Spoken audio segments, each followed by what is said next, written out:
অঙ্ক না একটা জিনিস ভুল করে সবাই, এই এক্স স্কোয়ার আর এক্স কেটে দেয়। এই অঙ্ক কী করে, এক্স স্কোয়ার এক্স কেটে দেয়, তাহলে এক্স ইকুয়াল টু 6 হয়, ঝাম করে 6 উত্তরটা বসিয়ে দেয়। এই জিনিসটা একটা ভুল জিনিস, ঠিক আছে? তোমাদের কীভাবে করতে হয় এটা সেটা দেখিনি আমরা ডাইরেক্ট, কারণ এটা এক্সের মান কি বলা আছে, কত বলা আছে, বলা নেই। যদি এক্সের মান তো 0 হতে পারে, তাহলে 0 হয়, 0/0 কোন অঙ্ক হয়, হয় না। আর যদি এক্সের মান 0 বসিয়ে দিই, এটা যদি 0 বসিয়ে দিই কাটা যাবে, অন্যদিন কাটা যায় না, তাহলে এক্সের মান 0 হতে পারে, ওই জন্য আমরা কাটি নিই, এটা কী করি, কোনাকুনি গুণ করে দিই।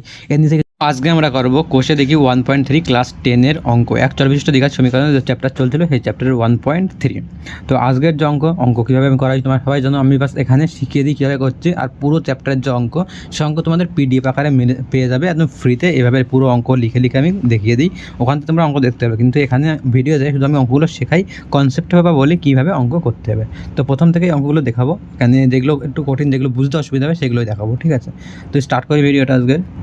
তো প্রথম অঙ্কটাই কী বলা হয়েছে এখানে দেখো, বলেছে একটি ধনাত্মক অখণ্ড সংখ্যা, ধনাত্মক মানে পজিটিভ সংখ্যা, আমরা 1 2 3 4 যে সংখ্যাগুলো এরকম একটা সংখ্যা, দুটি ধনাত্মক অখণ্ড দুটো ধরতে হবে, তার মধ্যে অন্তর বলতে তার বিয়োগফল বোঝানো হয়, অন্তর কি বিয়োগ। তো অঙ্কের বিয়োগফল 3 মানে কি, একটা সংখ্যা আমরা মনে করে নিই এক্স, তাহলে আর একটা কী হবে, বিয়োগফল 3 কী হতে পারে, এক আমরা ধরতে পারি x-3, একটা x+3, ঠিক আছে? এটার থেকে আমি এটা যদি একটা দিয়ে x ধরে নিই, একটা x-3 করতে পারি, একটা x+3 করতে পারি। সব অঙ্কে তোমাদের যে টিচাররা শেখাবে x+3 শেখাবে, x-3 তোমাকে বলবেও না। তোমার মনে যদি এটা আসে, তুমি কোশ্চেন না করতে পারলে তোমার এই জিনিসগুলো মাথায় আসবে না, যে x-3 কেন আসছে না। তাই এগুলো একটু কনফিউশন থাকে, আমার কাছে শিখে নেওয়া সব। হ্যাঁ, x-3 ধরতে পারো, তুমি যেটা ইচ্ছা সেটা অঙ্ক করতে পারো, ঠিক আছে?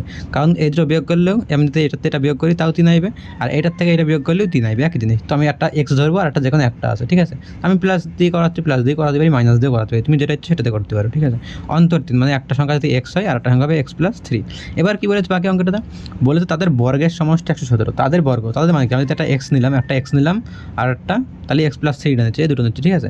বলেছে এদের বর্গের সমষ্টি, কি বলেছে, এদের যে বর্গের সমষ্টি 117। এবার বর্গের সমষ্টি অর্থ কি, বর্গ মানে স্কোয়ার, তাহলে এর স্কোয়ারের সমষ্টি, অন্তর মানে যেমন বিয়োগফল বললাম, সমষ্টি মানে যোগফল, মানে বর্গ করার পরে যে সমষ্টি করলে মানে বর্গ করে যোগ করলে সেটা কত হবে, 117, যেটা বইতে দেওয়া আছে বর্গের সমষ্টি 117, ঠিক আছে? তো 117 হলে এবার বাস তোমাদের এটা কী করতে, দ্বিঘাত সমীকরণ থেকে মান বের করতে হয় এক্সের, দ্বিঘাত সমীকরণ মানে এক্সের দুটো মান বেরোয়, ঠিক আছে? এক্সের দুটো মান বেরোবে, ক্যালকুলেশন তো করতেই পারবে, এক্সের এটা সূত্র ভাঙাতে হবে, এটা সূত্র ভাঙিয়ে যেরকম করতে হবে, ঠিক আছে? তো আমি এরপরে সূত্র ভাঙানোর পর কীরকম আসে ব্যাপারটা আমি দেখে দিই দ্বিঘাত সমীকরণ। তো যখন তোমরা সূত্রই ভাঙাবে, যোগ বিয়োগ করবে, এগুলো তো সোজা জিনিস, এগুলো টেনে যখন পড়ো এগুলো জানো কীভাবে করতে হয়, ঠিক আছে? আর না করলেও আমি খাতায় করা থাকবে, ওখান তো দেখেই তুমি বুঝতে যাবে যে এইভাবে করা হয়েছে। তাহলে তো অসুবিধা হয়, তো একটা হোয়াটসঅ্যাপ নাম্বার দেওয়া থাকবে, ওখানে আমাকে বলবে। তো এটা আমি এখানে বাস এটা লিখেছি কেন, এটা আমি না বলতে পারতাম, এটা লেখার আসল কারণ হচ্ছে আমি দ্বিঘাত সমীকরণটা কীভাবে মিডিল টার্ম করতে হয়, বিশ্লেষণ করতে হয়, সেটা আমি দেখাবো বাস, এই জন্য এটা তো করছি, ঠিক আছে? তো এই অঙ্কের একটা নিয়ম আছে, ঠিক আছে? 8 9 শিখেছো তোমরা, তাও আরেকবার আমি মনে করিয়ে দিই কী করতে হয়। এখানে যে এক্স স্কোয়ার আছে, এটা কার মতো হয় না, এরকম বলেছিলাম হয়তো, এরকম একটা সমীকরণ হয় দ্বিঘাত মানে, এরকম একটা সমীকরণ যেখানে একটা এ থাকে একটা সি থাকে, এগুলো কি আগেই বলেছি, 1.1 চ্যাপ্টারে বলেছিলাম, না দেখলে গিয়ে দেখে আসো ওই চ্যাপ্টারটা। এখানে যে সি মানে এমনি সংখ্যা, এখানে 54, আর এ মানে এক্স স্কোয়ারের সঙ্গে যেটা আছে কিছু নেই মানে 1, এর দুটোকে গুণ করতে হয়, ঠিক আছে? 54 আর 1 গুণ করলে 54 হবে। এবার এই 54টাকে এমন করে ভাঙাতে হয়, কী করে ভাঙাতে হয়, এমন করে ভাঙাতে হয় মানে সেই সংখ্যাগুলো গুণ করলে 54 আসবে, কিন্তু যোগ বিয়োগ করলে এই যে মাঝখানেরটা আছে মাঝখানেরটা আসবে, ঠিক আছে? যেমন আমি একটা ভাঙাচ্ছি, 9 আর 6, 6 নং কত, 54 হয়।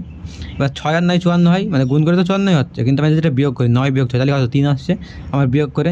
এমন নয় যে আমার বিয়োগই করতে হয়, বিয়োগ করে যোগ করে তুমি যেভাবেই করো মাঝের যে সংখ্যাটা আছে এটা আনতে হয়, ঠিক আছে? তো 9 থেকে আমি 6 বিয়োগ করলে 3 চলে আসে, তার মানে 9 আর 6 দিয়ে ভাঙা যায়। তো আমি এভাবে ভাঙাতে পারি এটা, ঠিক আছে? এটা আমি লিখে কীভাবে লিখবো, এক্স স্কোয়ার, একটা হবে 9x, একটা হবে 6x মাইনাস 54। এবার বলে মাঝখানে চিহ্নগুলো নেই কেন, চিহ্নগুলো তোমার বুঝে দিতে হবে। দেখো কীভাবে চিহ্নগুলো আসে, আমার কী আনতে হবে, +3x আনতে হবে। +3x মানে কি, অঙ্কটা বিয়োগ করতে হবে। আমার একটা জিনিস শিখে এসেছি আগেও, আমি আর একবার বলে দিই, যে কোনো একটা জিনিস বিয়োগ করবো, বিয়োগ করা মানে চিহ্ন উল্টো হয়, তাদের সামনের যে চিহ্ন সেটা উল্টো হয়। মানে আমি যদি এখানে প্লাস দিয়ে এখানে মাইনাস দিতে হবে, এখানে মাইনাস দিলে এখানে প্লাস দিতে হবে, তাহলে কোনটাই প্লাস দেবো কোনটাই মাইনাস দেবো কীভাবে বুঝবো, সেটা বুঝবো যোগ করার পরে কত আছে। যোগ করার পরে বা বিয়োগ করার পরে যেটা অলওয়েজ হয়, যে চিহ্নটা হয় সেই চিহ্নটা বড় সংখ্যার আগের চিহ্ন হয়। বড় সংখ্যা কোনটা, 9, তো 9-এর আগে একটা প্লাস হবে, তাহলে একটা প্লাস দিলে একটা মাইনাস দিতেই হবে, কারণ কি একটা উল্টো চিহ্ন না হলে অঙ্ক বিয়োগ হয় না। তাহলে এখানে প্লাস দিতে মাইনাস দিচ্ছে, আগের চিহ্ন উল্টো হলে অঙ্কটা বিয়োগ হয়। তো এটা যোগ বিয়োগ করলে এই অঙ্কটা আসছে। এরপরে আর একটা জিনিস ভেরিফাই করতে হয়, এটা এই যে আমি চিহ্নটা দিলাম, এখানকার চিহ্ন আর এখানকার চিহ্ন গুণ করতে হয়, এখানে প্লাস এখানে মাইনাস, গুণ করলে প্লাস মাইনাস কী হয়, মাইনাস হয়, প্লাসে মাইনাসে মাইনাস, তাহলে এর যে মাইনাসটা হলো সেটা লাস্টের চিহ্ন হতে হয়, এই চিহ্ন দুটো গুণ করে লাস্টের চিহ্নটা হয়ে যায়, যদি হয়েছে তাহলে অঙ্কটা ঠিকঠাক হয়েছে, ঠিক আছে? এরপরে কী করবো, বা দিতে হয় এখানে অলওয়েজ বা দেওয়ার পরে প্রথম দুটো থেকে কমন যাবে, যেটা মিল আছে, আর পরের দুটোতে কমন যাবে, মিল আছে, কমন মানে মিল আছে, যেটা যেমন এখানে এক্স স্কোয়ার আছে 9x আছে, এক্স স্কোয়ার মানে এক্স গুণ এক্স, আর 9x মানে 9 গুণ এক্স, দুটোর মধ্যে এক্স আছে তো একটা করে, তাহলে এক্সটা কমন নেবো। নিলে কী পড়ে থাকে, প্রথমটা কী পড়ে আছে এক্স, মাঝে যা চিহ্ন থাকে তাই, আর পরেরটা কী পড়ে আছে 9, এরপরে চিহ্ন যা চিহ্ন থাকবে সেই চিহ্নটা কমন নিতেই যাবে, সাথে যেটা মিল আছে এখানে 6x, 6 গুণ এক্স 54 মানে কি 9 গুণ 6, দুটোর মধ্যে 6 আছে, তাহলে এটা 6 কমন যায়, এটা 6 কমন নেবো। মাইনাসটা কমন চলে গেল, 6 কমন চলে গেলে এক্স পড়ে থাকে, মাইনাস কমন গেলে সবসময় যদি মাইনাস কমন যায় কোথাও বা মাইনাস আমরা গুণ করি কোনো ব্র্যাকেটের ভেতরে বা ব্র্যাকেটের ভেতরে, অলওয়েজ চিহ্ন চেঞ্জ হয়, তাহলে এখানে মাইনাস ছিল এটা প্লাস হয়ে যাবে প্লাস, তাহলে 6 কমন গেলে 9 থাকে ইকুয়াল টু 0। এবার এই যে দুটো চিহ্ন দেখছো মিডিল টার্মের পরে অলওয়েজ এটা মিডিল টার্ম যেটা আমরা বলি উৎপাদকের বিশ্লেষণ, এই জিনিসটা দুটো ব্র্যাকেটে একই আসতে হয়, এক না হলে এখানে একটা ভেরিফাইড জায়গা যদি যখন দেখবো এই দুটো এক আসছে না অঙ্কটা ভুল হয়েছে, ঠিক আছে, যখন এক আসবে তখন এই দুটো জিনিস একবার লিখবো, আর বাকি যেটা আছে এটা একবার লিখবো। তো এরপর লিখতে হয় এক্স প্লাস 9 ইকুয়াল টু 0 অথবা এক্স মাইনাস 6 ইকুয়াল টু 0। এটা কেন হয়, আমরা যদি দুটো জিনিস গুণ করলে, দুটো জিনিস গুণ করলে জিরোর সাথে কিছু গুণ করলে 0 আসে, দুটো জিনিস আমরা গুণ করবো 0 আসছে, মানে একটা জিনিস 0 হবেই, কারণ কোনো জিনিস গুণ করে 0 আসে না, অলওয়েজ যদি দুটো জিনিস তিনটে জিনিস যাই হোক না কেন গুণ করি তার মধ্যে একটা ম্যাটেরিয়াল হবেই হবে যেটা 0, তার মানে যে কোনো একটা 0 কোনটা জানি না ওই জন্য লিখতে হয় এক্স প্লাস 9 ইকুয়াল টু 0 অথবা এক্স মাইনাস 6 ইকুয়াল টু 0। তাহলে এক্সের দুটো মান আসবে, এটা যদি সমান সময় চেঞ্জ করে এটা মাইনাস 9 আসে, একটা শুধু 6 আসে, চিহ্ন চেঞ্জ হয়ে যায়। এবার আমরা কোনটা নেব, ঠিক আছে, এবার এখানে দুটো মান আসছে, আমরা দুটো মানই নেবো না, দুটো মান নেবো না, এখানেই প্রশ্ন আসছে বলেছে ধনাত্মক অখণ্ড সংখ্যা, ধনাত্মক মানে কি, এটা তো ঋণাত্মক, মাইনাস মানে ঋণাত্মক, আর ধনাত্মক মানে প্লাস যেগুলো হয়, তাহলে প্লাস মান কোনটা, 6 মানটা প্লাস, ওই জন্য আমরা মাইনাস 9টা নিতে পারি না। এই জন্য একটা কথা লিখি, সেই কথাটা কি আমি দেখিয়ে দিচ্ছি, যেহেতু সংখ্যা দুটি ধনাত্মক অখণ্ড সংখ্যা, যে দুটো সংখ্যা দুটো বলেছে ধনাত্মক অখণ্ড, সেহেতু আমরা কী করবো এক্স ইকুয়াল টু যে -9 হচ্ছে, -9টা গ্রহণযোগ্য নয়, ঠিক আছে। এই যে পুরো খাতার যে এটা দেখছো এটা PDF আকারে তোমাদের আমি দিয়ে দেবো, কোথায় দেবো আগে বলছি না, এখানেই বলে দিই কোথায় পেয়ে যাবে, নিচে টেলিগ্রাম চ্যানেল পেয়ে যাবে, তোমরা এই টেলিগ্রাম চ্যানেলে জয়েন করবে, ওখানে তোমাদের সব এখানে যে পুরো চ্যাপ্টারের PDF পেয়ে যাবে, ঠিক আছে। টেলিগ্রামে আগে জয়েন না করতে পারলে বাড়িতে বড়দের কাউকে বলে দেবে, তারা অবশ্যই বলে দেবে, ঠিক আছে। অঙ্কটা এভাবে করতে হয়, বাস অঙ্কটা শেষ, এখানে কীভাবে এভাবে বুঝিয়ে দিলাম, বাস তোমরা যদি বুঝে যাও তারপরে PDF দেখলে কীভাবে করতে হয় এটা শিখে যাবে। এরপরের অঙ্কটা দেখো কীভাবে আছে, একদম সোজা অঙ্ক ছিল এটা, একটি ত্রিভুজের ভূমি ও উচ্চতার দ্বিগুণ অপেক্ষা 18 বেশি, এই জিনিসটা বোঝায়, এই অঙ্কটা শুধু এই জিনিসটা বোঝায় যে একটি ত্রিভুজের ভূমি তার উচ্চতার দ্বিগুণ অপেক্ষা 18 বেশি। কী বলেছে, একটি ত্রিভুজের ভূমিটা কী হবে, উচ্চতার দ্বিগুণ অপেক্ষা 18 বেশি, মানে উচ্চতার থেকে একটা কার সাথে কম্পেয়ার করছে, তুমি কারোর সাথে যখন কম্পেয়ার করবে কত বেশি পেয়েছো কত কম পেয়েছো, তাহলে সবচেয়ে আগে তো সে কত পেয়েছে সেটা জানতে হবে। তাহলে আমি এখন ভূমির সঙ্গে কোনো একটা জিনিসকে কম্পেয়ার করছি, তুলনা করছি, তাহলে ভূমিটা কত জানতে হয়, ভূমিটাকে নাই উচ্চতার দ্বিগুণ বলেছে, তার মানে উচ্চতার সঙ্গে কম্পেয়ার করছি, উচ্চতার সঙ্গে তুলনা করছি, তাহলে উচ্চতা যদি জানি না তাহলে আর একজনকে উচ্চতা কত বেশি কত কম কী হয় জানবো, তাহলে উচ্চতা জানি না, তাহলে এই অঙ্ক কী করবো, প্রথমে উচ্চতা ধরে নেবো। তাহলে আমরা কী লিখবো, যেমন 2 এর অঙ্কটা কী হবে, আগে যে উচ্চতা আছে সেটা আমরা ধরে নেবো, কত ধরবো, এক্স ধরে নিই। এবার দেখি কি কম্পেয়ার কীভাবে করেছে, বলেছে যে উচ্চতা এক্স ধরে নিলি, এবারে বলেছে ত্রিভুজের ভূমিটা কী হবে, ভূমিটা হবে যে উচ্চতার দ্বিগুণ অপেক্ষা 18 বেশি, ভূমিটা কী হবে, ভূমিটা হবে উচ্চতার দ্বিগুণ অপেক্ষা 18 বেশি, এবার 18 বেশি হবে, তাহলে আরও 18 যোগ করি, তাহলে এটা ভূমি হয়ে যাচ্ছে, তাহলে উচ্চতা পেয়ে গেলাম ভূমি পেয়ে গেলাম। আর ত্রিভুজের ক্ষেত্রফলের সূত্র তো জানো কী হয়, ত্রিভুজের ক্ষেত্রফলের সূত্র কী হয়, 2 ইন্টু উচ্চতা ইন্টু ভূমি মানে কি 2 ইন্টু মানে কমন নিই 2 ইন্টু 9 হয়, এটা হয় এটা হচ্ছে কি ত্রিভুজের ক্ষেত্রফলের সূত্র, হলো ক্ষেত্রফলের সূত্র আমার কী কাজে লাগবে, কারণ প্রশ্নে বলা আছে ত্রিভুজের ক্ষেত্রফল দিয়ে আছে, তাহলে আমরা যদি এই যে এক্স ধরে নিলাম, এখান থেকে একটা ক্ষেত্রফল এসছে, বইতে একটা ক্ষেত্রফল আসছে, একই ত্রিভুজের কি আলাদা আলাদা ক্ষেত্রফল হতে পারে, অবশ্যই হতে পারে না, তার মানে যে এক্স দিয়ে আমরা উত্তর বের করেছি সেটা আর এই 360 একই জিনিস, সেটা আর এই 360 একই জিনিস, তো এখানে 2 কেটে দিই, দেওয়ার পর এখানে এক্স স্কোয়ার প্লাস 9x এটা দিকে আসলে -360 ইকুয়াল টু 0। এটা আবার এই যে আগেরটাই শিখালাম মিডিল টার্ম কীভাবে করতে হয়, এরকম মিডিল টার্ম করতে হবে, 360 কেমন করে ভাঙাতে হবে, 9 হয় অঙ্ক, এবার কীভাবে ভাঙাতে হয় কী করতে হয় সেটা ওই অঙ্কতে সব পেয়ে যাবে কীভাবে করতে হবে। পরে যে অঙ্কগুলো করাচ্ছে, অঙ্ক যদি বাই চান্স কোনো একটা অঙ্ক একবার বুঝতে না পারো তো রিপিট করে আরেকবার কেটে আরেকবার প্রথমতে দেখতে পারো, তাহলে সুবিধা হয়ে যাবে, একবার দুবার দেখলে একবার অসুবিধা হলে দুবার দেখতে পারো। এরপরে যে 3-এর অঙ্কটা দেখো, 3-এর অঙ্কটা একের অঙ্কটা সেম, এই জন্য আমি করাবো না, এই জায়গাগুলো আমরা যখন করাই অনেক টাইম বাঁচে তোমাদের, একই অঙ্ক একের অঙ্কটা করতে কতক্ষণ লাগলো 4 মিনিট লেগে গেলো, এই অঙ্কটা করতে পারে আমাদের 4 মিনিট লাগে, তো তোমার 4 মিনিট এই জায়গাতে বেঁচে যাচ্ছে একটা অঙ্ক থেকে, তো এই জায়গায় অঙ্ক করতে গেলে এই সুবিধা হয়। এবার তাই এই অঙ্ক কোথায় পাবে, তো আমি বারবার বলে দিচ্ছি যে PDF পেয়ে যাবে, অঙ্ক আমি সব টুকাই আছে আমার কাছে, আমি আগে অঙ্কগুলো করে নিই তারপরে তোমাদের অঙ্ক শেখা যায়, ঠিক আছে, সব অঙ্ক করা আছে এই খাতাতে আমি করে রেখে দিয়েছি, দেখো 1.3 চ্যাপ্টারের সব, ঠিক আছে। এই 1.3 চ্যাপ্টার হয়ে গেলে যেমন এই করানো হয়ে যাবে, তারপরে 1.4 হবে, তাহলে আমি 1.4 চ্যাপ্টার আবার আগে করে নেবো, তারপরে তোমাদের বাস শেখাবো, ঠিক আছে। তোমাদের বাস দেখানোর জন্য আগে করে রাখি খাতাগুলো, ঠিক আছে, তাহলে তোমাদের দিতে পারি। তো এটা 3-এরটা একদম সোজা, এরকম ধরে নেবো কিছু একটা, এবার যেভাবে কম্পেয়ার করতে সেভাবে কম্পেয়ার করবো, ঠিক আছে। কম্পেয়ার করা বুঝতে পারলে খাতায় তো অঙ্ক পেয়ে যাবে, বুঝতে পারলে আমাকে হোয়াটসঅ্যাপে বলে, হোয়াটসঅ্যাপ নম্বর পেয়ে যাবে। এরপরে কী বলেছে, দুটো স্থানের মধ্যে দূরত্ব 200 কিলোমিটার, দুটো দূরত্বের মধ্যে স্থান মানে একটা ধরিতে যাওয়ার ব্যাপারটা, মনে করি এখান থেকে আমি এই জায়গাটায় যাব, এটার দূরত্ব কত 200 কিলোমিটার হবে, এরকম হয় কেন 200 কিলোমিটার, ঠিক আছে। এরপরে কী বলেছে পড়ি, বলেছে এক স্থান থেকে অপর স্থানে যেতে, মানে আমি এখান থেকে ধরো এই জায়গাটায় যাব, যেতে গেলে কী বলেছে, যেতে গেলে এক স্থান থেকে অপর স্থানে মোটর গাড়িতে যেতে যে সময় লাগে, জিপ গাড়িতে যেতে তার 2 ঘন্টা সময় কম লাগে। আমি দুটো জিনিস যাচ্ছে, একটা হচ্ছে মোটর গাড়িতে যাচ্ছে, কোনো একটা মোটর গাড়িতে, আর একটা হচ্ছে জিপ গাড়িতে। মোটর গাড়িতে যে সময় লাগছে, জিপ গাড়িতে কী করছে আর 2 ঘন্টা সময় কম লাগছে। সময় কখন কম লাগে, কোনো একটা জায়গায় যাব, একই জায়গায় যাব, ঠিক আছে, তার মানে যেতে সময় কখন কম লাগবে, যখন আমরা স্পিড বাড়াবো। তার মানে এর থেকে আমরা বুঝতে পারছি মোটর গাড়ির স্পিড কম আর জিপ গাড়ির স্পিড বেশি, এই জন্য তো জিপ গাড়ির সময়টা কম লাগছে। এই একটা জিনিস বুঝে গেলাম। এরপরে কী বলেছে, মোটর গাড়ি অপেক্ষা জিপ গাড়ির গতিবেগ ঘন্টায় 5 কিলোমিটার বেশি। তাহলে আমি তো আগেই বুঝে গেলাম যে মোটর গাড়ির থেকে জিপ গাড়ির গতিবেগ বেশি, কিন্তু কত বেশি বলে দিচ্ছে 5। তাহলে আমাদের মোটর গাড়ির এক্স হয়, তাহলে জিপ গাড়ি কত হবে x+5। মোটর গাড়ির যদি আমি ধরে নিই মোটর গাড়ির গতিবেগ এক্স কিমি পার ঘন্টা, তাহলে জিপ গাড়ির কত হবে সেই হিসাবে x+5। তাহলে দুজনের গতিবেগ পেয়ে গেলাম, দুজনের গতিবেগ পেয়ে গেলাম। তাই গতিবেগ যেটা আমরা একটা জিনিস জানবো, সেটা হচ্ছে সময় কীভাবে বের করতে হবে, কোনো একটা জায়গায় যাবো কীভাবে সময় বের করতে হবে, এটা হচ্ছে টোটাল দূরত্ব কী হচ্ছে এটা। তো যেটা বলছিলাম সময় সমান কী হয়, দূরত্ব বাই গতিবেগ। তো আমরা দূরত্ব কত কিন্তু দেওয়া আছে 200, দূরত্ব কত দেওয়া আছে টোটাল 200, আর গতিবেগ কত, একবার এক্স আর একবার দূরত্ব, একবার কত 200/x+5। দুটোর সময় পেয়ে গেলাম। এটা কার সময়, এক্সের বেলায় মোটর গাড়ির সময়, আর এটা জিপ গাড়ির সময়। কার সময় কম লাগছে, জিপ গাড়ি যদি সময় কম লাগে তাহলে আমরা কী করি, বেশির থেকে সময় কম বাদ দিই। এর সময় বেশি লাগছে, এর সময় কম লাগছে, তাহলে এর থেকে এটা বাদ দেবো। বাদ দিলে কথা হবে, বাদ দেবো কেন, কারণ বাদ দেওয়ার কারণ আছে জায়গায় বলেছে, যেখানে 2 ঘন্টা সময় কম লাগে কার, জিপ গাড়ির স্পিড বেশি, সময় কম লাগবে। তাহলে যদি সময় কম লাগে এই দুটো বিয়োগ করি, তাহলে সেটা 2 হবে উত্তর। সেই জন্য আমরা এটা কীভাবে লিখি সেটা দেখিয়ে দিই। তো সেই জন্য আমরা সোজাসুজি এইভাবে বিয়োগটা করবো, এই যে এই জায়গাটা লিখেছি, এটা বিয়োগ এটা সমান 2, এরপরে ক্যালকুলেশন করতে হবে ব্যাস, ঠিক আছে। এই যে ক্যালকুলেশন আমি যদি তোমাদের এখন দেখাই, তোমাদের অনেক টাইম লেগে যাবে, ঠিক আছে। ক্যালকুলেশন যদি দেখাই, একটা অঙ্ক তো ক্যালকুলেশন দেখিয়ে দিয়েছি, ওইভাবেই প্রত্যেকটা অঙ্ক যখন করবে ওই ক্যালকুলেশনটা দেখবে যে এইভাবে করে হচ্ছে। কীভাবে ভাঙাতে হয়, ভাঙানোটা তো আমি যদি বুঝতে না পারবো, এখন যেরকম শুধু 500 হচ্ছে, 500টা কীভাবে ভাঙাই সেটা বলে দিই। 500 মানে কি 25 আর 20 গুণ করলে 500 হয়, আর বিয়োগ করলে 5 আসছে। কী বলেছি, যে লাস্টের সংখ্যাটা আছে আর প্রথমে গুণ করবো, এমনভাবে ভাঙবো যাতে গুণ করলে তো সেটাই আসে, যেমন 25 আর 20 গুণ করলে 500 আসবে, আর যোগ বিয়োগ করে 5 আসবে, 25 থেকে 5 বিয়োগ করলে 20 আসে। তো এরকম ক্যালকুলেশনটা আমি ছোটো করে বলে দেবো, কারণ এতগুলো অঙ্ক, এখানে কতগুলো অঙ্ক দেখো, এখানে প্রথমটায় 9টা অঙ্ক আছে, এখানে এতগুলো অঙ্ক, কমসে কম সব অঙ্ক করাতে গেলে তোমার 1.5 ঘন্টা থেকে 2 ঘন্টা লেগে যেতে পারে। আর আমি দেখবো এই ক্লাসটা তোমাদের বাস 20 থেকে 25 মিনিটের মধ্যে পুরো চ্যাপ্টার শেষ করে দেবো, মানে তোমাদের 1 ঘন্টার উপরে এই করা অঙ্কের জন্য তোমাদের 1 ঘন্টার উপরে বেঁচে যাচ্ছে। ওই বাসা টাইমে তোমার অন্য কিছু আধা ঘন্টা অন্য কিছু পড়লে, খেলা করলে, বাইরে গিয়ে এত কিছু করতে পারবে। আমার কাছে পড়লে তোমাদের কাছে এই সুবিধা হবে, অনেক টাইম বাঁচবে, যার থেকে নিজের থেকে আরও অন্য জিনিস করতে পারবে তোমরা, ঠিক আছে। ফালতু টাইম নষ্ট করে লাভ আছে একটা জিনিস দেখায়, তো এই জন্যই করাবো, ঠিক আছে। তোমাদের যতটা আমি কম টাইম হয় ততটা কম টাইমে করিয়ে দেবো, এই জন্য চ্যানেলটা অবশ্যই সাবস্ক্রাইব করে নেবে।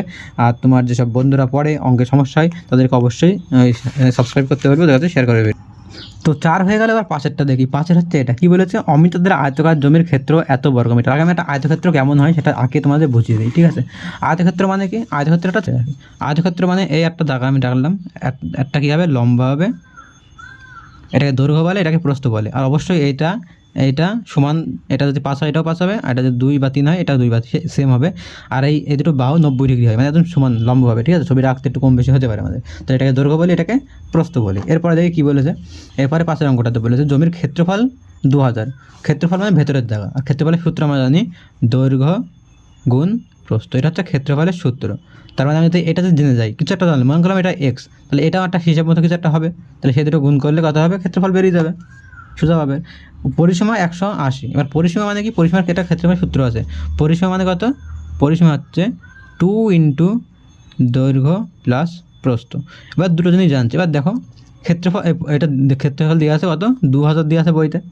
এবার আমরা দেখো দৈর্ঘ্যটা জানি না, দৈর্ঘ্যটার জায়গায় আমি এক্স ধরে নিলাম, দৈর্ঘ্যের জায়গায় কী ধরে নিলাম এক্স।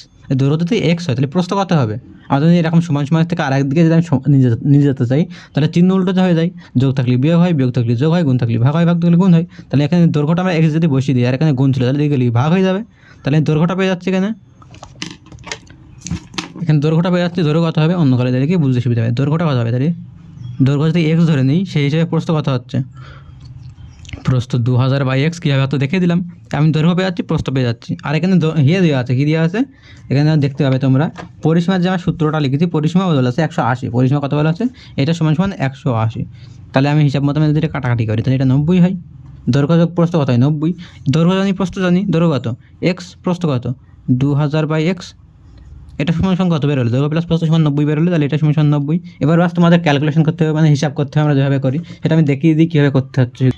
যেমন অঙ্কটা তোমরা দেখতে পারো, যোগ বিয়োগ করার পরে লাস্টে যে লাইনটা এরকমটা আসবে, x² - 90x + 2000। এবার 2000টা কীভাবে ভাঙাতে পারি, 50 আর 40 ভাঙাতে পারি। 50 আর 40 যোগ করলে 90 হয়, আর 50 আর 40 গুণ করলে 2000 হয়। এভাবে ভাঙাবো, ভাঙিয়ে যেভাবে অঙ্কটা শিখালাম, প্রথম অঙ্কটা তো শিখিয়ে দিয়েছি কীভাবে করতে হয়, সেভাবে করবো। প্রত্যেকটা অঙ্ক প্রথম অঙ্কটা দেখে নাও, যদি তোমার স্কিপ করে আসো প্রথম অঙ্কটা দেখে নাও, বুঝতে যাবে। তোমাদের সময় ভাই খুব বাঁচাচ্ছে, যত বড় করে লাভ নেই, তোমাদের সময় ফালতু নষ্ট হবে। তোমাদের সময় নষ্ট করে আমার লাভ আছে? আমার ভিডিও তোমরা সময় খারাপ হবে, আমার ভিডিও নয় বড় হলো, আমার ভিডিও আমার ভিউজ বেশি আসবে, আমার ভিউজ দেখতে লাভ নেই। আমার আসল কথা কি, আমার আসল কথা তোমরা যারা শিখতে আসছো কম সময়ে ভালো জিনিস শেখো, ঠিক আছে? তোমাদের সময় নষ্ট করলে তোমাদেরই ভাই পরে সমস্যা হবে, সেই জায়গাটায় অন্য কিছু পড়ে আরও ভালোভাবে ঝালিয়ে নিতে পারবে। তোমাদের নাম্বারটা বেশি ম্যাটার করে। আমার ভাই ভিউজ আসুক না আসুক আলাদা ব্যাপার, কিন্তু তোমাদের নাম্বারটা বেশি ম্যাটার করে। তো এরপরটা কী আসছে, এরপরে 5-এরটা হয়ে গেল, এবার আসবে 6। 6 কী বলেছে, দুটি অঙ্কের সংখ্যা এককের ঘরের অঙ্ক, দশকের ঘরের অঙ্ক 3 অপেক্ষক। সেম অঙ্ক তোমাদের ক্যালকুলেশন সেম করতে হয়। এখানে একটা জিনিস জানতে হয়, সেটা হচ্ছে কি এককের ঘরের অঙ্ক, দশকের ঘরের অঙ্ক। এই জিনিসটা হয়তো অনেকের কনফিউশন আছে, জানা ব্যাপারটা কি, এটা জেনে গেলেই হবে, ঠিক আছে? তো এখানে যে জিনিসটা বলেছে কম্পেয়ার কার সাথে করেছে দেখি, বলেছে দশকের ঘরের অঙ্ক এককের ঘরের অঙ্ক অপেক্ষা 3 বেশি, এককের থেকে দশক বেশি, তাহলে এককের থেকে দশকে যাচ্ছে। এককের ঘরের অঙ্ক অপেক্ষা 3 কম, মানে 3 কম বলেছে, তাহলে এককের থেকে দশকে যাচ্ছে। তুলনা কার সাথে শুরু হচ্ছে, এককের থেকে, তাহলে এককেরটা আমরা ধরে নেবো। এককেরটা কী ধরে নেবো, তাহলে 6 অঙ্কটাই কী বলেছে, 6 অঙ্কটা আমরা যে এককের ঘরের অঙ্কটা আছে, এককের ঘরের অঙ্কটা আছে এটা ধরে নেবো এক্স। আর দশকেরটা কী বলেছে, দশকেরটা বলেছে তার থেকে 3 কম এককের থেকে, তাহলে x-3। তো এই ব্যাপারটা আমরা বুঝি দিচ্ছি। আমরা ধরো কোনো একটা সংখ্যা লিখি, যখন লিখি 23 দশকের ঘরের কোনটা, এটা দশক, একক, দশক, আমরা ছোটোবেলাতেই পড়ে আসি, এটা দশক, এটা একক। তো সংখ্যা কীভাবে আসে, তোমাদের ধরো দশকের ঘরের অঙ্ক 2 বলে দিলে, এককের অঙ্ক এমনি সংখ্যা হলে তো পরপর বসিয়ে দিই, কিন্তু কোনোদিন আমরা এরকম যদি থাকলাম পরপর বসালে কোনোদিন হবে, এক্স তার -3 পরপর বসালে হবে না। তো কীভাবে আসে ব্যাপারটা দেখি। দশকের ঘরের সংখ্যা আছে সেটা লিখি, দশকের বলে 10 গুণ, দশকের বলে 10 গুণ, এরপর একটা যোগ দেবো, তারপর এককের ঘরে লিখবো, এককের মানে 1 গুণ, এককের মানে 1 গুণ, তার মানে 10 আর 2 গুণ করলে কত হয় 20, যোগ 3 অক্ষের 3, যোগ করলে 23 আসে। এইভাবে ব্যাপারটা আসে, একদম সেমভাবে করবো। দশকের ঘরে কত এটা, তাহলে সংখ্যাটা কী হবে, আমি যদি সংখ্যাটা লিখতে যাই, তাহলে এই আসল যে সংখ্যাটা কী হবে, বললাম দশকের জন্য 10 গুণ, তাহলে দশকের যেটা হয় সেটা সাথে 10 গুণ করবো, প্লাস কী করবো এককের যেটা এক্স, এটার সাথে 1 গুণ করবো, তাহলে এটা কী আসে 10x - 30 প্লাস এক্স অক্ষে এক্স, তাহলে এটা কত হয় 11x - 30। তাহলে এটা হচ্ছে আসল সংখ্যাটা, আমরা যে ধরে নিলাম এককের ঘরে এক্স সংখ্যা এক্স, এবং দশকের ঘরে যে অঙ্ক সেটা x - 3, এর জন্য আমরা যে সংখ্যাটা বের করবো সেই সংখ্যাটা এটা হবে। তাহলে সংখ্যা পেয়ে গেলাম। এবার দেখি কী বলেছে বইতে, ঠিক আছে? এবার বলেছে যে সংখ্যাটি থেকে উহার গুণফল বিয়োগ করলে, সংখ্যাটি থেকে উহার গুণফল বিয়োগ করলে, উহার গুণফল কি, একটা বলেছে এক্স, একটা x - 3, এর গুণফল কী হবে, তাহলে x × x - 3, মানে হিসাব মধ্যে কী আছে x² / 3x, মানে বলতে চেয়েছে যে এই যে আমার সংখ্যাটা এসে এটার থেকে আমি যদি এটা বিয়োগ করি, মানে এটা যদি বিয়োগ করি তাহলে সেটা কী হবে, এটার থেকে এটা বিয়োগ করলে, সোজা কথায় বলা আছে এটা থেকে এটা বিয়োগ করলে বিয়োগ হবে 15, বিয়োগফল কত হবে 15। তাহলে এটা আবার সেই ক্যালকুলেশন করতে হবে তোমাদের। তো ক্যালকুলেশনটা কীভাবে আসবে আমরা দেখিয়ে দিই। তো তোমরা যখন ক্যালকুলেশন করবে, ক্যালকুলেশন করার পরে x² - 14x + 45 আসবে। 45কে আমরা কত ভাঙাতে পারি, 45কে 9 আর 5, 9 5 যোগ করলে 14 আসে, কারণ আমার 14 করতে হবে, হয়ে গেল। এরপরে ক্যালকুলেশন করবে, বাস হয়ে গেল, অঙ্ক শেষ, উত্তর আসবে, ঠিক আছে? এরপর 7 অঙ্ক। তো 7 অঙ্ক কী বোঝানোর আছে, 7 অঙ্ক হচ্ছে একটা চৌবাচ্চা যে থাকে সেখানে জল পড়ে বা জল ভেতরে ঢোকানো হয়, এর জন্য কি সময় লাগে, সময়ের অঙ্ক কীভাবে করতে হয়, এটা তোমাদের আসল মানে যে এখানে যে কনসেপ্ট লাগবে, তোমাদের ধারণা লাগবে, বাস এই ধারণা, বাকি অঙ্ক তো সেম, ঠিক আছে? তো এই ধারণা কী হয়, আমাদের স্কুলে চৌবাচ্চার 2টি নল আছে, মনে করি একটা চৌবাচ্চা আছে, আমাদের স্কুল আছে, স্কুলে মনে করি একটা এরকম চৌবাচ্চা আছে, ঠিক আছে? এখানে 2টো নল আছে, মানে এদিকে একটা নল লাগালাম, এটা একটু বড়ো, আর এদিকে একটা নল লাগালাম, এটা হচ্ছে ছোটো, 2টো নল, কম বেশি জল বেরোবে। এবার কী বলেছে, এই নল দিয়ে নল দুটি দিয়ে এত মিনিটে, আমরা যেটা 11 মিনিট বেশি, 12 মিনিটের থেকে একটু কম, ঠিক আছে? মানে এই 2টো নল যদি আমরা খুলে দিই, নল তো বন্ধ করা যায়, তো 2টো নলে যখন খুলে দেবো তখন 11/1/9 মিনিট লাগছে, পুরো এর ভেতরে যত জল আছে আমি তো নিচে লাগাই, তাহলে জলটা পুরোটা বেরো যাবে। তো পুরো জল আসে ভরতে বা বার করতে পূর্ণ হয়, মানে যদি এখানে জল ছাড়ি তো ভেতরে জল যেতে পুরো 11/1/9 মিনিট সময় লাগছে। এবার কী বলেছে, যদি নল দুটি আলাদাভাবে খোলা হয় তবে চৌবাচ্চা ভর্তি করতে একটি নল অপরের নল থেকে 5 বেশি সময় লাগে, 5 মিনিট বেশি সময় লাগে, ঠিক আছে? তাহলে বলেছে এটা আলাদা আলাদা ভর্তি করলে কী হবে, বলেছে একসাথে ভর্তি করলে এত সময় লাগে। এবার আলাদা আলাদা ভর্তি করে কী করে করবো, তাহলে আলাদা আলাদা ভর্তি করতে গেলে আলাদা আলাদা কত সময় নেয় সেটা জানতে হবে, কত নেয় জানি না। তাহলে আমরা একটা এক্স ধরে নেবো, আর একটা কী বলেছে এক্সের থেকে 5 মিনিট বেশি নেয়, তাহলে একটা x মিনিট ধরলাম, আর একটা কী হবে x + 5 মিনিট। এখানে একটা জিনিস করতে হয়, সেটা কী লিখতে হয়, এক্স মিনিটে কত পূর্ণ করে। আমরা যে একটা পুরো জিনিস যখন ভর্তি করি বা একটা খালি করি বা কোনো একটা কাজ সেটা পুরো কাজটা করি, সেটা বোঝাতে আমরা এক অংশ ধরে নিই। কী ধরে নিই? এক অংশ ধরে নিই। তাহলে আমি বললাম দুটো নল, একটা প্রথম নল, একটা দ্বিতীয় নল। প্রথম নল পুরো ভর্তি কতটা লাগে? X minute. দ্বিতীয় নল পুরো ভর্তি কত লাগে? X plus 5 minute. তাহলে এক্স মিনিটে যে প্রথম নলটা আছে, এক্স মিনিটে কতটা করে? পুরোটা আমরা বললাম পুরো কাজটাকে কত ধরি? এক অংশে ধরি। তাহলে পুরো অংশটা ভর্তি এক অংশ করে। এবার আমরা কী করবো? এক মিনিট ভর্তি কতটা সময় লাগে? কারণ এক্স মিনিট কত মিনিট তো আমরা এক্সাক্ট জানি না, ওই জন্য 1 মিনিটে বের করি। 1 মিনিটে কথা হয় 1/x। সেমভাবে দ্বিতীয়টা আছে এক্স প্লাস 5, এটা ভর্তি 1 মিনিট নেই। তাহলে 1 মিনিটে কতটা পারে? 1/x+5। ঠিক আছে, এই যে প্রথম নল এর 1 মিনিটে এতটা কাজ করছে, দ্বিতীয় নল 1 মিনিটে এতটা কাজ করছে। তাহলে আমরা দুটোই একসাথে ভরে দিই, দুটো যদি একসাথে খুলে দিই তাহলে কী হবে? 1 মিনিটে কতটা হবে? দুটো যোগ করে দেবে, এত অংশ কাজ করতে পারে। এর যে কাজ আছে এটাও কাজ করতে পারে। মনে করো তোমার দুজন মিলে কাজ করতে গিয়েছো, একজনে 5 টাকা ইনকাম করো আর একজন 6 টাকা ইনকাম করি একদিনে। ঠিক আছে, এবার যদি বলে দুজনে মিলে একদিনে কত টাকা ইনকাম করে, তাহলে দুজনটা যোগ করে দিই। তো তাহলে 1 মিনিটে এতটা কাজ করে, 1 মিনিটে এতটা কাজ করে, তাহলে দুজনে যদি একসাথে কাজ করে 1 মিনিট, তাহলে এতটা যোগ করে দিতে হবে, এতটা সময় লেগে যাচ্ছে। মানে এতটা অংশ কাজ করতে পারছে। এই যে অংশটা কাজ করছে, সেই অংশটা কাজ কতক্ষণ করছে? দুজনা মিলে 1 মিনিটে। এই কাজটা দুজনা মিলে 1 মিনিটে করছে, কিন্তু কাজকে 1 মিনিটে করেছে? 1 মিনিটে করেনি, পুরো কাজটা করেছে। তাই পুরো কাজ মানে 1, আর 1 অংশ মানে আমরা জানি কী করি? উল্টো করে দিই। এটা কী করে দিই? উল্টো করে দিই। 1/x+5, এটা হয় আসলে, তাই তো? এবার এই যে একটা কথা, এটা হচ্ছে দুজন মিলে খুলে দিলাম, এটা হচ্ছে পুরো কাজ, পুরো অংশ। এটা উল্টো করে লিখে দিচ্ছি তখন পুরো অংশ, মানে এক অংশ কাজ করতে দুজন মিলে এত সময় লাগছে। এটা এত সময় লাগছে, বইতে তো আমাদের বলা ছিল, এই যেখানে লিখেছিলাম পুরো কাজ করতে 11 × 1/9 মিনিট লাগছে। তাহলে এই সময় একই সময়, তো এই দুটো আলাদা সময় নেই তো। আমি এক্স বের করেছি, এটা সংখ্যায় বলা ছিল। তার মানে 8টা পূর্ণ আর 11/1/9 এই দুটো সমান বলেছে। এবার বাস তোমাদের ক্যালকুলেশনটা একবার দেখি। আমি অঙ্কটা ক্যালকুলেশন পরিষ্কার করে যখন করেছি, লাস্টে জায়গায় ক্যালকুলেশন পুরো পরিষ্কার করে করার পর এই ব্যাপারটা আছে, 9x² - 155x - 500 = 0। এটা কীভাবে ভাঙা যায় বলেছি। এই যে এবার এতক্ষণ তোমাদের যে অঙ্ক করাচ্ছিলাম না, তোমাদের মনে হচ্ছিল লাস্টে গুণ করার গুণ করছে কেন, এই জায়গাটাই বুঝতে পারবে। এখানে দেখো প্রথমটা আলাদা আছে, প্রথমটা আলাদা থাকলে সমস্যায় পড়ে যাও। এই জন্য আমি প্রথমটায় কোনোটাই 1 থাকা সত্ত্বেও আমি বলে যাচ্ছি যে প্রথমটা লাস্টটা গুণ করতে হয়। কারণ দেখো অনেকগুলো তুমি বারবার যখন করবে না যে 1 নেই, এগুলো থেকে বেশিরভাগ টিচাররা কী করে? অ্যাভয়েড করে দেয়। প্রথমে 1 থাকে তো অ্যাভয়েড করে দেয়। তো এরপরে কী হয়? যখন এই 500 ডাইরেক্ট ভাঙিয়ে দেয়, এবার তোমরা যখন অঙ্ক এইভাবে প্র্যাকটিস করতে চাইবে না, যে একটাই কোনো একটা x² সঙ্গে কোনো একটা সহগ থাকবে, তখন তোমরা কী করবে? এটা মানে ইগনোর করে দেবে, মানে তোমরা বলবে এটা, মানে মনে থাকবে না যে এরকম কিছু একটা আছে, এটা করা লাগবে। ডাইরেক্ট এটা ভাঙা শুরু করে দেবে আর অঙ্ক মেলাতে পারবে না। আসল কথা কি? এটাও গুণ করতে হবে বলেছে, এই দুটো গুণ করে এমন করে ভাঙাবো তো এটা আসে। তো এই দুটো গুণ করলে 4500 আসে, 4500কে 180 আর 25 দিয়ে যদি গুণ করি তাও 4500 আসে। এবার যোগ বিয়োগ করলে আমরা যেটা চাচ্ছিলাম 155 এটা আসে, এই জন্য অঙ্কটা হয়ে যায়। ঠিক আছে, এবার ক্যালকুলেশন তুমি একবার নিজেরা ট্রাই করবে।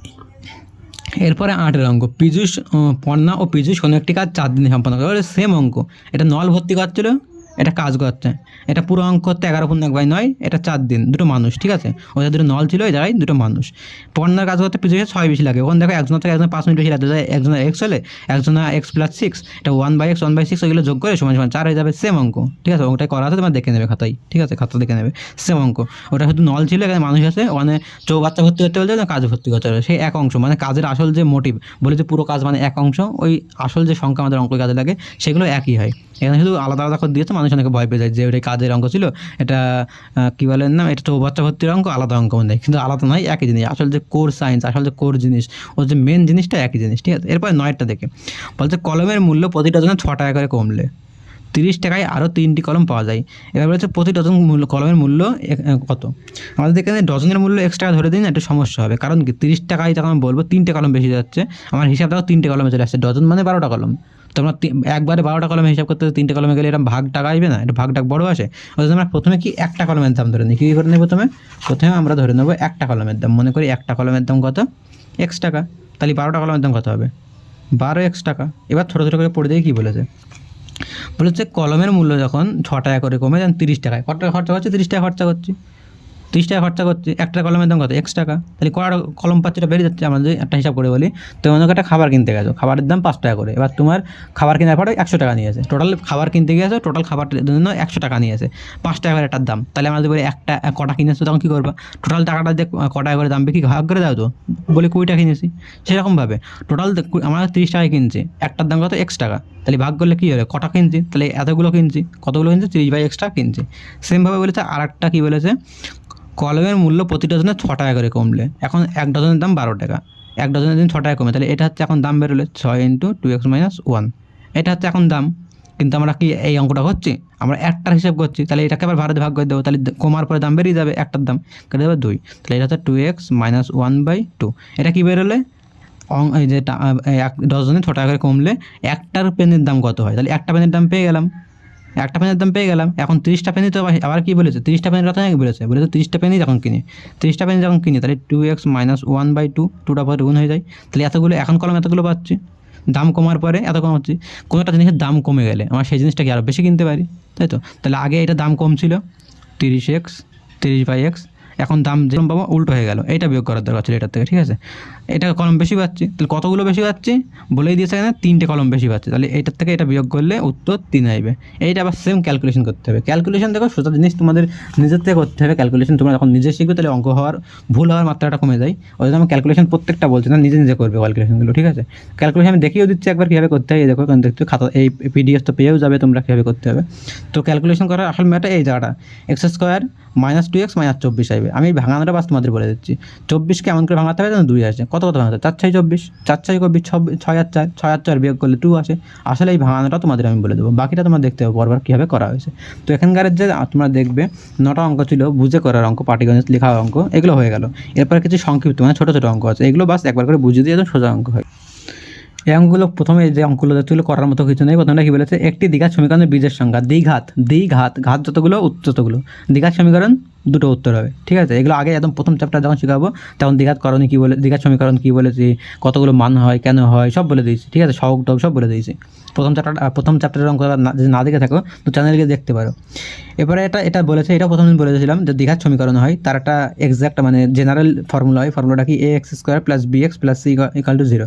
এটা জেনারেল ফর্মুলা হয়। এখানে x² আছে বলে দুটো মান আসে, এটা সেটার জন্য হলো এই সমীকরণ হলে এটা। আর এই যে এখানে অঙ্ক করি প্রথম চ্যাপ্টারে এটা বলেছিলাম যে x² + bx + c = 0, এটা একটা দ্বিঘাত সমীকরণ যার a কোনোদিন 0 হয় না। কেন হয় না আগেও বুঝিয়ে দিয়েছি, a ≠ 0, a = 0 হয় না, কারণ কি a 0 হয়ে গেলে 0 তে কিছু গুণ করে 0 হয়ে যায়। তাহলে আমি যখন x-কে 0 তে গুণ করে দেবো তখন এই x² পার্টটা চলেই যাবে, তো x² পার্টই চলে যায়, তাহলে দ্বিঘাত হবে কী করে। দ্বিঘাত মানেই কোনো একটা কিছুর পাওয়ারে হায়েস্ট 2 পাওয়ার থাকতেই হবে। তো এখানে যদি 0 হয়ে যায় তাহলে হায়েস্ট পাওয়ার 2 থাকে না, তাহলে দ্বিঘাত হয় না। এই জন্য এটা চ্যাপ্টার 1.1-এও বলে দিয়েছি, ওই চ্যাপ্টারটা দেখে নিলে বুঝতে পারে ভালো করে। আরও একটি দ্বিঘাত সমীকরণ চলে সর্বোচ্চ ঘাত 2 হয়, সর্বোচ্চ ঘাত 2 হলেই দ্বিঘাত বলি আমরা, ঠিক আছে। এই অঙ্কটা করতে বলেছে, এই অঙ্কটা এখন করবে, দেখো x² যে পার্টটা কেটে যায়, x² যদি না থাকে তাহলে দ্বিঘাত বলতে পারি না। আর 3 তো নেই, তাহলে 3 হয় না, তাহলে রৈখিক হয়। রৈখিক মানে এটা নর্মাল সমীকরণ, আমরা রৈখিক বলি, ঠিক আছে। এবার একটা সমীকরণ দিয়েছে, সমীকরণটা দিয়ে বলেছে সমীকরণটার বীজদ্বয়, এর বীজদ্বয় কত। এই ধরনের অঙ্ক না একটা জিনিস ভুল করে সবাই, এই x² আর x কেটে দেয়। এই অঙ্ক কী করে, x² x কেটে দেয়, তাহলে x = 6 হয়, যখন করে 6 উত্তরটা বসিয়ে দেয়। এই জিনিসটা একটা ভুল জিনিস, ঠিক আছে। তোমাদের কীভাবে করতে হয় এটা আমি সেটা দেখিয়ে দিচ্ছি কীভাবে করতে। এই অঙ্কটা ডাইরেক্ট করতে নেই, এই যে x² / x = 6 আছে, ঠিক আছে, এটা কেটে দিই না আমরা ডাইরেক্ট, কারণ এটা x এর মান কি বলা আছে, কত বলা আছে, বলা নেই। যদি x এর মান তো 0 হতে পারে, তাহলে 0 হয়, 0/0 কোনো অঙ্ক হয় না। আমি যদি x এর মান 0 বসিয়ে দিই, এটা যদি 0 দিই কাটা যাবে, অন্যদিন কাটা যায় না, তাহলে x এর মান 0 হতে পারে, ওই জন্য আমরা কাটি নিই, এটা কী করি কোনাকুনি গুণ করে দিই। এর নিচে কিছু মানে 1 x² হবে, আর এই কোনাকুনি গুণ 6x হয়, সমান জায়গা চেঞ্জ করলে চিহ্ন চেঞ্জ হয়ে যায়, +6x ছিল এদিকে -6x, তারপর দুটোর মধ্যে x কমন আছে, x কমন নেই, x - 6 = 0। তাহলে আমরা কীভাবে লিখতে হয়, দুটো জিনিসের গুণফল যদি 0 হয় x এটা 0 বা এটা = 0, তাই লিখেছি হয় x = 0 অথবা x - 6 = 0। তাহলে x = 0 হতে পারে, x এর মান 6 হতে পারে, দেখেছো এটা 0 হতে পারে x এর মান। তাহলে 0/0 অঙ্ক কোনোদিন আসে না। 0/0 বলবো তাহলে কী আসে, এই জিনিসটা অনেক বড় বিস্তীর্ণ একটা জিনিস। যখন তোমরা উপর ক্লাসে অঙ্ক করবে, এমএসসিতে যাবে, বিএসসিতে যাবে, তখন বুঝতে পারবে কীভাবে করতে হয়, এখন শেখার কোনো দরকার নেই এখন এগুলো, ঠিক আছে। কী আছে এরপরটা যেটা আছে সেটা এটা হয়ে গেল, এই তাহলে 10-এর এই অঙ্কগুলো হাফ হয়ে গেল। এই অঙ্ক দেখবে তোমার কোনো জায়গায় করতে যাচ্ছ, সেই জায়গায় কতক্ষণ ধরে বোঝাচ্ছে, 5 মিনিট 7 মিনিট 10 মিনিট ধরে বোঝাচ্ছে, আর এই অঙ্কটা তোমার এখানে খুব বেশি 2 মিনিট সময় লেগেছে, কতটা টাইম বাঁচলো তোমাদের। এরপরে দেখো বি, এটা দুটো সমীকরণ বলেছে এটা সত্যনামের থেকে দেখাতে হবে। প্রথমটা বলেছে এই সমীকরণটা দিয়েছে, এই সমীকরণ দিয়েছে, বলতে এটা কি দ্বিঘাত সমীকরণ, দ্বিঘাত সমীকরণ নাই, কারণ দেখবে এই সূত্রটা যখন ভাঙাবে এটা আর এটা সমান হয়ে যাবে, দুটো সমান কাটাকাটি হয়ে যাবে, সব কেটে যাবে, সব কেটে গেলে 0 হয়ে যায়। আসলে 0 কি দ্বিঘাত সমীকরণ না, তাহলে দ্বিঘাত সমীকরণ হবে না। এরপর আরেকটা দিয়েছে x² = 25, সমীকরণটার একটি মাত্র বীজ 25। দেখো এখানে x² = 25, আমরা x² = 25 তাহলে কী করবো, x = কি √25 লিখবো, x = কি লিখবো √25, যেমন √25 লিখি, তাহলে √25 যখন লিখি, √25 আমরা কি মান কত +-5, তখন তোমরা এক্স রুট হাঁটালে কী হয়, +-5 হয় আমরা জানি, +-5 তারা তো এখানে লেখা আছে যে একটি বীজ, এখানে এই জিনিসটা ভুল করে লোকে, একটি বীজ 5, এটা ভেবে নেয় একটি বীজ 5, তো হ্যাঁ এখন মনে হবে যে একটা বীজ তো প্লাস, কিন্তু এখানে বলেছে একটি মাত্র বীজ, এই কথার অর্থ হলো বীজ কি একটাই আছে আর নেই, হ্যাঁ না, দুটো বেরিয়েছে আমাদের, প্লাস মাইনাস পাঁচ, মানে প্লাস পাঁচও বেরিয়েছে, মাইনাস পাঁচও বেরিয়েছে, তাহলে একটি মাত্র নয়, দুটো আছে, তাহলে এটাও মিথ্যা। এরপরে সি এরটা দেখি, সি কী বলেছে, একটা সমীকরণ দিয়েছে equal to A equal to zero, তাহলে এ ইকুয়াল টু জিরো আগেই বললাম, এই অঙ্কটাই বুঝে দিলাম উপরের একটা অঙ্ক, এ ইকুয়াল টু জিরো হলে তাহলে এই প্রথম পার্টটাই জিরো হয়ে যায়, এটা যদি জিরো হয়ে যায় তাহলে যখন এক্স স্কোয়ার থাকে না, তখন সেটাকে আমরা রৈখিক সমীকরণ বলি, পরেরটাই রৈখিক সমীকরণ যেটা ছিল এটা বুঝিয়ে দিলাম, এক্স স্কোয়ারের পার্টটা কেটে গেলে রৈখিক থেকে যায়। এরপরে যেটা আছে, যদি একটি দ্বিঘাত সমীকরণের দুটি বিজয় এক হয় তাহলে সমীকরণটি লিখে, এটা একটু বোঝার অঙ্ক আছে, দেখিয়ে দিই, ঠিক আছে। বলেছে একটা সমীকরণ, আমি সেরকম লিখেছি, বলেছে একটা সমীকরণ দিয়েছে যেখানে দুটো বিজয় সিক্স, তাহলে মানে এক্সের মান একই হবে, অন্য কোনো মান নেই, একই মান, তাহলে এক্স ইকুয়াল টু এক, তাহলে এক্স ইকুয়াল টু কী হবে, এক যদি হয়, আমরা যদি একটা দিকে নিয়ে যাই তাহলে কী হবে, মাইনাস এক, মাইনাস এক। এবার দ্বিঘাত সমীকরণ, দ্বিঘাত সমীকরণ স্কোয়ার থাকতে হবে, তাহলে স্কোয়ার কীভাবে করতে হবে, আমরা এখানে স্কোয়ার নেই, স্কোয়ার কীভাবে করতে হবে, স্কোয়ার করে দেবো, তো এটা স্কোয়ার করে, জিরো স্কোয়ার করলে জিরোই থাকে, ওই জন্য কিছু করলে না, লিখে এখানে পাশে লিখে দিয়েছে, দ্বিঘাত করেছি, ঠিক আছে।